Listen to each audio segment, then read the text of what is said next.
കൂട്ടുകാരെ, ഇന്ന് ഞാൻ ഒരു ചക്കപ്പുഴുക്കാണ് ഉണ്ടാക്കുന്നത്.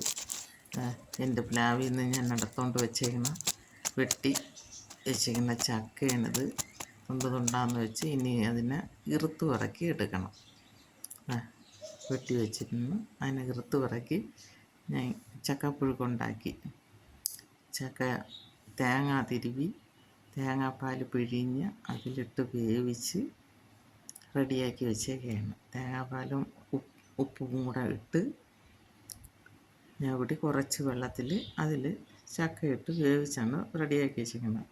ഇത് എരിയൻ മുളകും ചെറിയ ഉള്ളിയും ഉപ്പും കൂടെ ഇട്ട് പൊടിച്ച് വെളിച്ചെണ്ണ ഒഴിച്ചാണ് മുളക് പൊടിച്ച് വെച്ചേക്കുന്നത്. ഇതിപ്പം എൻ്റെ രാത്രി ഭക്ഷണത്തിന് വേണ്ടി ഞാൻ റെഡിയാക്കി വെച്ചേക്കുകയാണ്.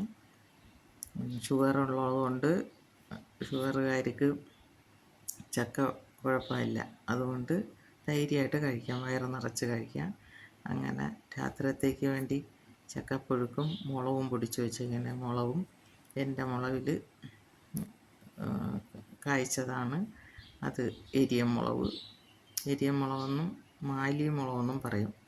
മാലിയിലോട്ട് നേരത്തെ കയറ്റി വയ്ക്കുന്നതുകൊണ്ടാണ് കച്ചവടക്കാരാണ് മാലി മുളകെന്ന് പറയുന്നത്. അങ്ങനെ ഇത് രണ്ടുമാണ് റെഡിയാക്കി വെച്ചേക്കുന്നത്. എൻ്റെ രാത്രിത്തെ ഭക്ഷണത്തിന് വേണ്ടിയിട്ട് ഞാൻ ചക്ക, നല്ല സ്വാദിഷ്ടമായ ഒരു മായവും ഇല്ലാത്ത ചക്ക റെഡിയാക്കി വെച്ചേക്കുകയാണ്. ഞങ്ങൾ രാത്രി ചക്ക കഴിക്കും.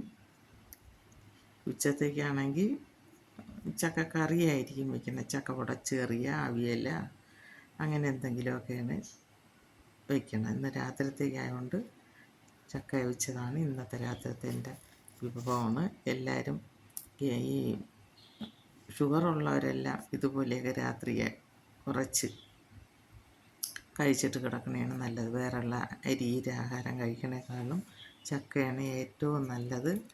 നല്ല ആഹാരമാണ്. എല്ലാവരും എൻ്റെ വീഡിയോ ഇഷ്ടപ്പെട്ട് കാണുമെന്ന് കരുതുന്നു.